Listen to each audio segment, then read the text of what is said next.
আসসালামু আলাইকুম। আজকে একটা জরুরিভাবে আপনাদের এখানে আসার জন্য আমি আহ্বান জানিয়েছি। আমাদের আহ্বানে আপনারা সাড়া দিয়েছেন, এই জন্য সবাইকে আমার পক্ষ থেকে অনেক অনেক ধন্যবাদ জানাই। অনেক রাত হয়েছে, আমার আসতে একটু বিলম্ব হয়েছে প্লেন দেরি হওয়ার কারণে, সেজন্য অনেকে কষ্ট পেয়েছেন। আপনারা তো জানেন যে এখন পিক সিজন চলছে, স্বাভাবিক কারণে জানা মাঠ পজিশন কিন্তু রটনা করা হচ্ছে বেশি, যে সারের সংকট রয়েছে। আপনারা যে তথ্য দেখলেন একটু আগে, গত বছরের চেয়ে প্রত্যেকটা খাতে বরাদ্দ বাড়ানো আছে এবং সরকারের কাছে যথেষ্ট মজুদ রয়েছে। আমরা যেটা সমস্যা মনে করতেছি সেটা হলো সাপ্লাই চেনের মধ্যে গণ্ডগোল হচ্ছে কোনো কোনো ক্ষেত্রে। এখানে যে তথ্য উনি দিলেন আমাকে, সেখানে দেখা যাচ্ছে যে যারা আমাদের রেজিস্ট্রার বলি আর লাইসেন্সধারী বলি বা আমাদের বহির্ভূত, এদের সংখ্যাটাই তো বেশি। এরা কারা? আমরা আজকে জরুরি ভিত্তিতে মাননীয় প্রধানমন্ত্রীর সঙ্গে বৈঠক করে আসছি। আপনারা জানেন যে জাতীয়ভাবে একটা কমিটি গঠন করা আছে, আমাকে সেই কমিটিতে রাখা হয়েছে। সেখানে আমরা জরুরি ভিত্তিতে প্রত্যেক ইউনিয়নে আরেকজন করে ডিলার নিয়োগ করব এবং শূন্য আছে ডিলার আমাদের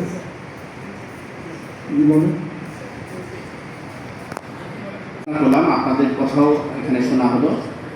আজকে আমরা বিভাগীয় পর্যায়ে এই বিষয়ে মিটিং করেছি।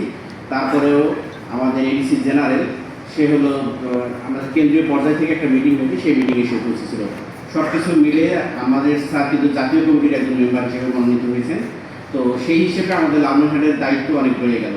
অন্যান্য জেলা আছে, আমাদের লালমনিরহাটে যেন সার পরিস্থিতি ভালো থাকে সেই বিষয়টা দেখভাল করার দায়িত্ব এখন আমাদের সবার। এখন যেহেতু আমাদের মন্ত্রী স্যার এই কমিটির সদস্য, সারা দেশের এই সমস্যাটা সমাধানের জন্য স্যারকে দায়িত্ব দেওয়া হয়েছে। তো স্যারের যারা যেন এই সমস্যাটা না হয় সেই বিষয়টা আমাদের আরও বেশি দায়িত্বের জায়গা থেকে আমাদের যে কর্তব্য সেটা বাড়াতে হবে। আর যে পরিপত্র আসবে সেই পরিপত্র অনুযায়ী আমরা কাজ করবো। স্যার যারা সিদ্ধান্ত দিলেন এবং আমরা সবাই সেটা একমত পোষণ করলাম যে আমরা যত দ্রুত সম্ভব কৃষকদের, প্রকৃত কৃষকদের একটা তালিকা তৈরি করে তাদের হাতে কার্ড দেবো।